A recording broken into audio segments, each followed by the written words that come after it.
ഓഹോ, നീയാണല്ലേ അവന്റെ വെപ്പാട്ടി. നിന്റെ മറ്റവൻ കോടിക്കണക്കിന് രൂപ പിടിച്ച് പറിക്കുന്ന ഒളിപ്പിച്ചു വെക്കുന്ന ഇവിടെയാണല്ലേടി. മോളെ, നീ ഞങ്ങളെ മാന്യത പഠിപ്പിക്കുന്നു. കട്ടും മൂട്ടിച്ചും കൊണ്ടുവരുന്ന കാശൊളിപ്പിക്കാനുള്ള മറയ്ക്ക് പേര് ഓർഫനേജ്. വേറെ എന്തൊക്കെ അനാശാസ പ്രവർത്തനം നടക്കുന്നുണ്ട് ഇതിനകത്ത്? ഇതിന്റെയൊക്കെ നടത്തിപ്പുകാർ നീയാണല്ലേ? സിദ്ധാർത്ഥ, പിടിച്ചു കയറി നായിന്റെ മോളെ ജീപ്പിനകത്ത്. സർ,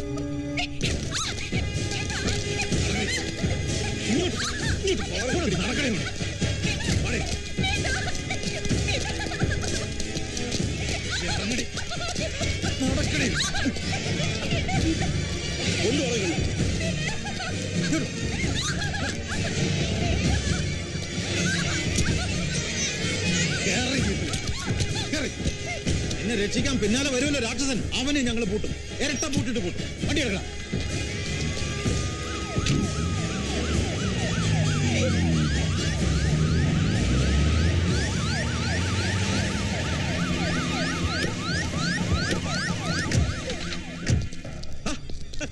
നീ കൃത്യസമയത്തിന് എത്തിയല്ലോ. നിന്റെ അവസാനം അടുത്തടാ. ഇനി നീ രക്ഷപ്പെടില്ല. നീ കൈക്കൂലി മേടിച്ചുണ്ടാക്കിയ കോടിക്കണക്കിന് രൂപയുടെ രേഖകളും തെളിവുകളും ഇപ്പൊ എന്റെ പക്കലുണ്ട്. ഓർഫനേജ് ആണ് അത്ര, ഓർഫനേജ്. നിന്റെ മുഴുവൻ നാറിത്തരങ്ങളും പുറകിലിരിക്കുന്ന നിന്റെ സംബന്ധക്കാരിയെ കൊണ്ട് തത്ത പറയുന്നവരെ പറയിപ്പിക്കൂടാ പുല്ലേ. ഇറക്കി വിടാളെ.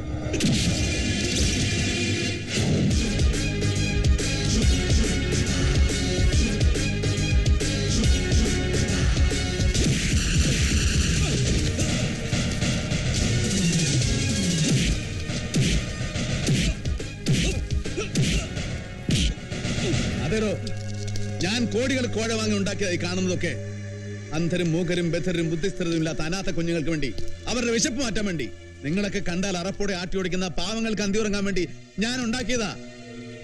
തന്റെ കുഞ്ഞുങ്ങൾ AC റൂമിൽ ഉറങ്ങുമ്പോഴും സ്വർണ്ണ പിഞ്ഞാണത്തിനുണ്ടുമ്പോഴും എന്റെ കുഞ്ഞ് അന്തി ഉറങ്ങുന്നത് ഇതേ അനാഥാലയത്തിലാ. താനും തന്റെ ഏമാമാരും ചെയ്യുന്നത് പോലെ സംസ്ഥാനത്തിന്റെ ഖജനാവ് കൊള്ളയടിച്ച് പെമ്പർനോത്തിക്ക് അരഞ്ഞാണ് വേലാസം വാങ്ങാനല്ല രാമനാഥൻ പിടിച്ചു പറിച്ചത്. നന്മയ്ക്ക് വേണ്ടിയാ. നീ നിന്റെ മുഴുവൻ ക്രിമികീടങ്ങൾ ഒന്നിച്ചു വന്നാലും രാമനാഥന്റെ ഒരു രോമത്തിൽ തൊടാൻ പറ്റില്ലടോ.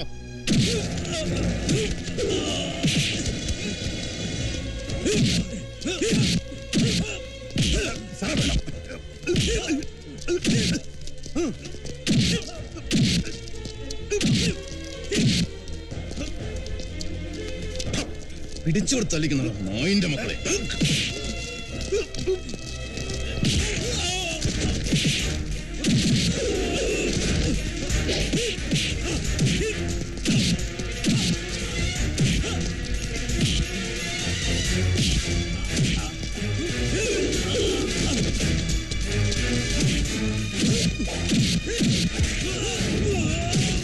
ഈ കമ്മീഷണർ എന്തായി കാണിക്കുന്നത്? ഒന്നില്ലെങ്കിൽ അങ്ങനെ DGP അല്ലേ? DGP അയാൾ ആരാണെന്ന് താമസിച്ചത് എല്ലാവർക്കും മനസ്സിലാവും.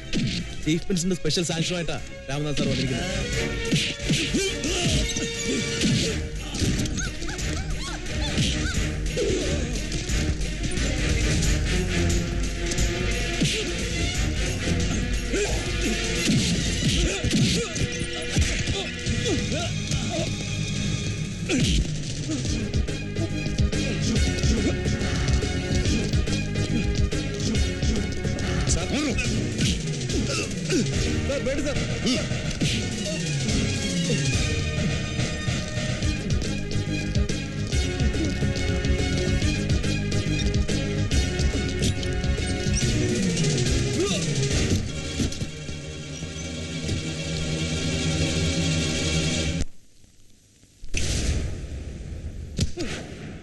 Thomas Alexander, additional director general of police. മാറി മാറി ഭരണത്തിലേറുന്ന സർക്കാരിന്റെ കൊടിയുടെ നിറമനുസരിച്ച് സ്വഭാവത്തിന്റെ നിറവും മാറ്റുന്ന സൂത്രശാലി. രാഷ്ട്രീയ മേലാളന്മാർക്ക് എന്ത് വിടുപണി ചെയ്തും ആരെയും കൂട്ടിക്കൊടുത്തും അവർ ഛർദ്ദിക്കുമ്പോൾ സ്വന്തം അണ്ണാക്ക് തന്നെ കോളാമ്പിയാക്കി കൊടുത്തും തന്റെ കാര്യം കാണാൻ മടിക്കാത്ത ക്രിമിനൽ ബ്യൂറോക്രാറ്റ്. അന്തിക്ക് കാണുന്നവനെ തന്തേന്ന് വിളിച്ച് ശീലിച്ച തന്റെ നാവ് പിഴുതെടുക്കണമെങ്കിൽ പറ, താനല്ലേ കൊച്ചുകുട്ടനെ കൊല്ലിച്ചത്? ഒരു വാടക കൊണ്ട് ആയുധവും കൊടുത്ത് ഹോസ്പിറ്റലിൽ അയച്ച് ഡെയ്സിയെ കൊല്ലാൻ ശ്രമിച്ചത് നിങ്ങളല്ല? അല്ല അല്ല അല്ല. അപ്പൊ ഇതൊന്നും ചെയ്യിച്ചത് ഗോമസ് അലക്സാണ്ടർ അല്ല. എന്താണ് നിന്റെ ഉദ്ദേശം? See, I am your superior. Yes, you are my superior. Gopakumar,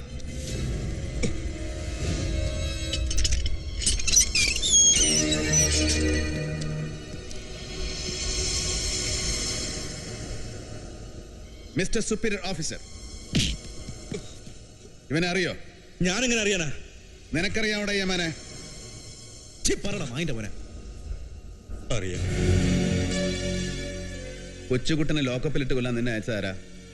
ഗോമസാ. ഡെയ്സിയെ കൊല്ലാൻ നിന്നെ ഹോസ്പിറ്റലിൽ അയച്ചതാരാ? അതും ഗോമസാ. കേട്ടല്ലോ മിസ്റ്റർ അഡീഷണൽ DGP, ഇനി എന്ത് പറയുന്നു? നാട്ടിൽ നിയമവും സമാധാനവും പാലിക്കേണ്ട പോലീസ് മേധാവി തന്നെ ഇത്രയും ക്രൂരമായ പാതകങ്ങൾ ചെയ്യുക? I can believe it. എന്റെ കൺമുന്നിൽ വെച്ച് ഹോസ്പിറ്റലിൽ നിന്ന് അറസ്റ്റ് ചെയ്തുകൊണ്ട് പോയ അപ്പുവിനെ നിങ്ങൾ എങ്ങോട്ടാ കൊണ്ടുപോയത്? എനിക്കറിയില്ല. ഞാൻ ഇൻസ്പെക്ടറെ ഏൽപ്പിച്ചു. അവരുടെ കയ്യിൽ നിന്ന് അവൻ ചാടിപ്പോയതാ. അപ്പോ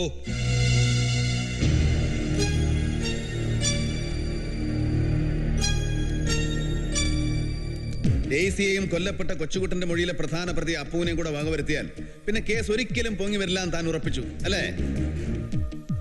അപ്പുവിനോട് എന്താ ഇയാൾ പറഞ്ഞേ? കുറ്റം സമ്മതിച്ച 50 ലക്ഷം രൂപ തരാമെന്നും പിന്നീട് കേസിൽ നിന്ന് രക്ഷപ്പെടുത്താമെന്നും പറഞ്ഞു. സമ്മതിക്കത്തില്ല എന്ന് പറഞ്ഞപ്പോൾ കൊന്നു കളഞ്ഞേക്കാൻ പറഞ്ഞിട്ട് മുറിയിൽ നിന്ന് ഇറങ്ങിപ്പോയി. എന്നെ തല്ലിയത് പോലീസുകാരൊന്നുമല്ല, പോലീസുകാരുടെ വേഷോട്ട് ഇങ്ങേരുടെ ഗുണ്ടകളാ. DGP സാർ വന്നോണ്ടാ ഞാൻ രക്ഷപ്പെട്ടത്. എന്നെ കഴുകടവനെ, ഇതിന് നിനക്ക് വല്ല ന്യായീകരണവും പറയാനുണ്ടടാ?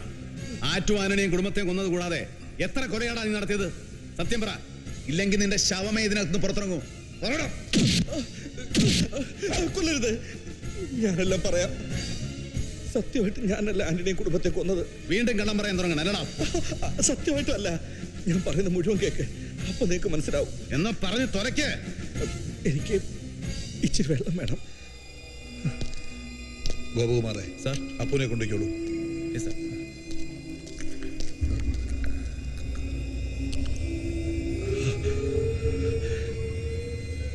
5 കോടി രൂപ തരാമെന്ന് പറഞ്ഞപ്പോ അയാൾക്ക് വേണ്ടി ഞാൻ എല്ലാത്തിനും കൂട്ടുന്നു. ആർക്ക് വേണ്ടി?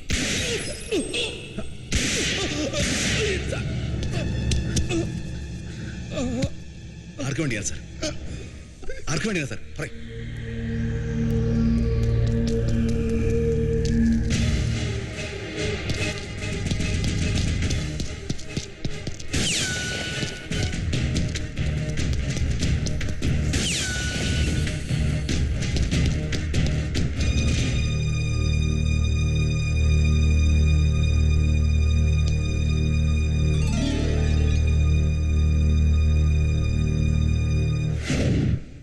Very urgent message from police headquarters.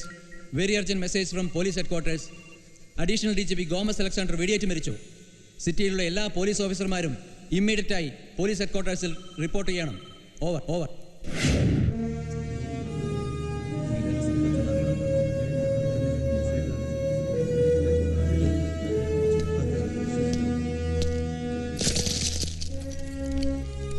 Sit down.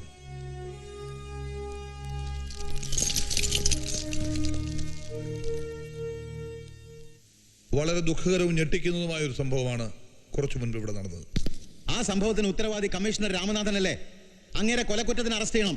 ഞങ്ങളുടെ മുന്നിൽ നിന്ന് ബഹുമാനപ്പെട്ട അഡീഷണൽ DGPയെ കമ്മീഷണർ മർദ്ദി ചവച്ചനാക്കി തൂക്കിയെടുത്ത് ജീപ്പിലിട്ടുകൊണ്ട് പോയത് ഗോമസാറിന്റെ കൊലയാളി അയാൾ തന്നെയാ. ഗോമസാറിന്റെ പോസ്റ്റ്മോർട്ടം കഴിഞ്ഞതേ ഉള്ളൂ. ശവസംസ്കാരം പോലും കഴിയുന്നതിന് മുമ്പ് ഇങ്ങനെ ഒരു മീറ്റിംഗ് എന്തിനാണ് സാർ? ക്ഷമിക്കണം, അങ്ങനെ വേണ്ടി വന്നു. നിങ്ങളെ ഞങ്ങൾക്ക് കാന്ത സ്വന്തം സഹപ്രവർത്തകരുടെ ശവം തന്നെ നിങ്ങൾ. അത് ശരിയാ, അത് തന്നെ ഞങ്ങൾക്കും പറയാനുള്ളത്. അങ്ങയോടുള്ള ബഹുമാനം നിലനിർത്തിക്കൊണ്ട് തന്നെ പറയുകയാണ്, പോലീസുകാർക്ക് തന്നെ അന്ധനായ ഇയാളുടെ കൂടെ മീറ്റിംഗിൽ പങ്കെടുക്കാൻ ഞങ്ങൾക്കാവില്ല. ഇതിനെതിരെ എന്ത് ശിക്ഷ സാറ് തന്നാലും സ്വീകരിക്കാൻ ഞങ്ങൾ തയ്യാറാണ്. അത് തന്നെയാണ് പറയാനുള്ളത്. സുഹൃത്തുക്കളെ, നിങ്ങൾ പറയുന്ന എന്തും ഞാൻ കേൾക്കാം, പറയുന്ന എന്ത് ശിക്ഷയും ഞാൻ സ്വീകരിക്കാം. അതിനു മുമ്പ് ഒരു മിനിറ്റ് എനിക്ക് തരണം. DGPയുടെ അനുവാദത്തോടു കൂടിയാണ് ഞാൻ ഈ സമയം ചോദിക്കുന്നത്. അതിനുശേഷം അഡീഷണൽ DGPയുടെ മരണത്തെക്കുറിച്ചുള്ള വിശദീകരണം ഞാൻ തരാം.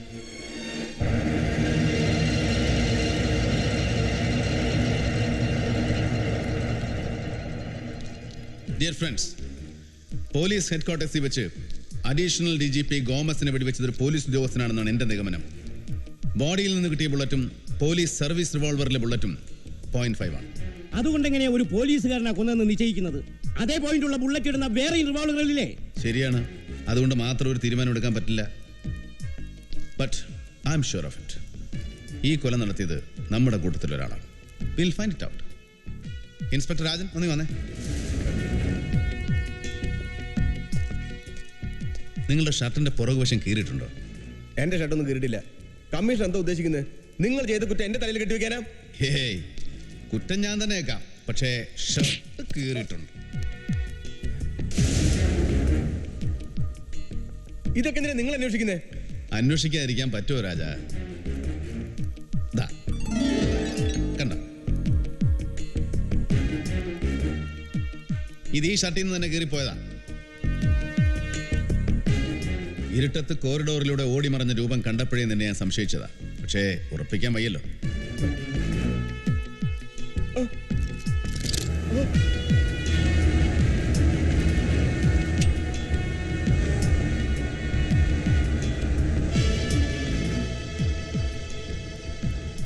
ഇതിലെ ബാക്കി 3 ബുള്ളറ്റ് എവിടെ? അത് ഞാൻ വീട്ടിൽ വെച്ചിട്ടുണ്ട്. സർവീസ് റിവോൾവറിലെ ബുള്ളറ്റ് വീട്ടിൽ വെച്ചോ? എന്തിനാ? പിള്ളേർക്ക് കളിക്കാൻ? പറയടോ, ഇതിലെ ബാക്കി 3 ബുള്ളറ്റ് അല്ലേ അഡീഷണൽ DGPയുടെ നെഞ്ചത്ത് തറച്ചു കയറിയത്? ഞാൻ കൊന്നിട്ടില്ല.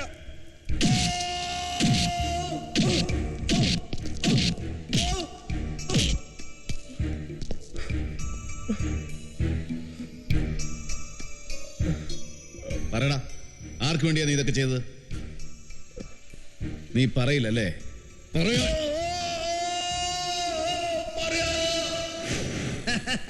താൻ പാതി ദൈവം പാതി നല്ലടോ പറഞ്ഞിരിക്കുന്നേ. അതുകൊണ്ട് തന്നെ എനിക്ക് നല്ല ഉറപ്പാ, എനിക്കുള്ളത് ദൈവം എന്റെ കയ്യിൽ തന്നെ കൊണ്ടുതരും. ആര്? കമ്മീഷണറോ? വരണം, ഇരിക്കണം. അത് ഇവിടെ പറഞ്ഞതടോ, നമ്മുടെ ഒരു സുഹൃത്ത് എത്തിയിട്ടുണ്ട്. അപ്പൊ പറഞ്ഞ പോലെ ഞാൻ തന്നെ ഉടനെ അങ്ങോട്ട് വിളിക്കാം. എന്റെ തലയ്ക്ക് പിന്നിലും കണ്ണുണ്ടെന്ന് കമ്മീഷണർക്ക് ഇപ്പൊ സംശയമുണ്ടല്ലേ? ഒരു സംശയമില്ല. തലയ്ക്ക് പിന്നിൽ മാത്രമല്ല, ഗുണശേഖരന്റെ ശരീരത്തിന് ചുറ്റുമുണ്ട് കണ്ണും കൊമ്പും കോമ്പലും എല്ലാം. പക്ഷേ മനുഷ്യന്റെ ശവം തിന്നുന്ന ഗുണശേഖരന്റെ ചീഞ്ഞളിഞ്ഞ കണ്ണുകൾ ഞാൻ ഇപ്പോഴാണ് കാണുന്നത്. വിഡ്ഢിയായിട്ട് അഭിനയിച്ച് മനുഷ്യനെ പറ്റിക്കുന്ന താനൊരു രക്തരക്ഷസാണ്. മനുഷ്യരക്തം കുടിക്കുന്ന രക്തരക്ഷസ്. പറടാ, ആറ്റു ആന്റണിയും കുടുംബത്തെ നീ വെട്ടിയെറിഞ്ഞ എന്തിനാണ്? പിഞ്ചു കുഞ്ഞുങ്ങളെ പോലും കുത്തുനുറുക്കി നീ സംഹാര താണ്ഡവമാടിയത് എന്തിനാണ്? പവിത്രമായ ഗാന്ധി സേവാ സദനത്തിൽ വന്നുകൊണ്ട് തെമ്മാടിത്തരം പറയുന്നു. ഇന്ന് ഗാന്ധി ജയന്തി ആയതിന്റെ ഭാഗ്യം. ആ മഹാത്മാവിനെ ഓർത്ത് ഞാൻ ക്ഷമിക്കാം. കടന്നു പോടാ പുറത്ത്. നിന്നെ പോലെയുള്ളവർ ഭരിക്കുന്ന ഈ നാടിന്റെ രാഷ്ട്രപിതാവാകേണ്ടി വന്ന മഹാനെ ഓർത്ത് ഞാൻ ദുഃഖിക്കുകയാണ്. ഗോപകുമാർ,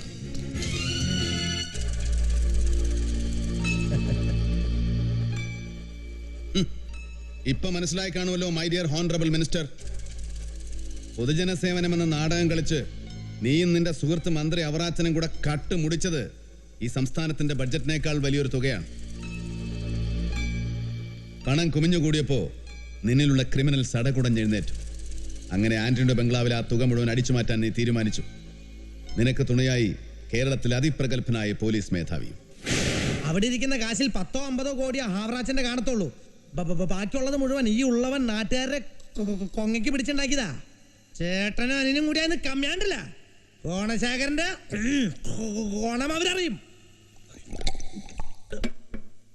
മിനിസ്റ്റർ ടെൻഷൻ അടിക്കാതെ, ഇരു ചെവി അറിയാതെ ഞാൻ പറഞ്ഞ പണി ചെയ്ത കാശ് മുഴുവൻ കൈ ഇരിക്കുകയും ചെയ്യും. അവറാച്ചനോട്ടുള്ള ബന്ധം അങ്ങോട്ട് പോകത്തുമില്ല. സമ്പാദ്യം കുമിഞ്ഞു കൂടും തോറും എനിക്ക് സംശയം തോന്നി തുടങ്ങിയതാ. ആ കാശ് പോയാൽ പിന്നെ ഞാൻ ജീവിച്ചിരുന്നിട്ട് കാര്യമില്ല. അതുകൊണ്ട് പറഞ്ഞ പോലെ നമ്മൾ ചെയ്യുന്നു. CS-ന്റെ കൊച്ചുമകളുടെ ബർത്ത്ഡേ പാർട്ടിക്ക് ആൻ്റപ്പനും കുടുംബവും എന്തായാലും പോയിരിക്കും. അങ്ങനെ പോയാൽ അന്ന് തന്നെ സംഗതി നടപ്പാക്കുന്നു. പക്ഷേ താനും എൻ്റെ ഒപ്പം വേണം. ഞാൻ വെളിയിൽ നിന്ന് എല്ലാ സെറ്റപ്പും ചെയ്തു തരാം. രാജൻ മിനിസ്റ്ററോടൊപ്പം കാണും. ഒന്നുകൊണ്ട് പേടിക്കണ്ടെന്നേ. അവറാച്ചന് പരസ്യമായിട്ട് പോലീസിനെ കൊണ്ട് അന്വേഷിപ്പിക്കാൻ പോലും പറ്റില്ലല്ലോ, കള്ളപ്പണമല്ലേ. പിന്നൊരു കാര്യം, സംഗതി നടന്നു കഴിയുമ്പോൾ എന്നെ മറന്നേക്കരുത്. ഞാൻ മറക്കില്ലടോ ഗോമസേ. തനിക്കും തരും ഞാൻ 5 കോടി.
വാരി നിറയ്ക്കണം മുഴുവൻ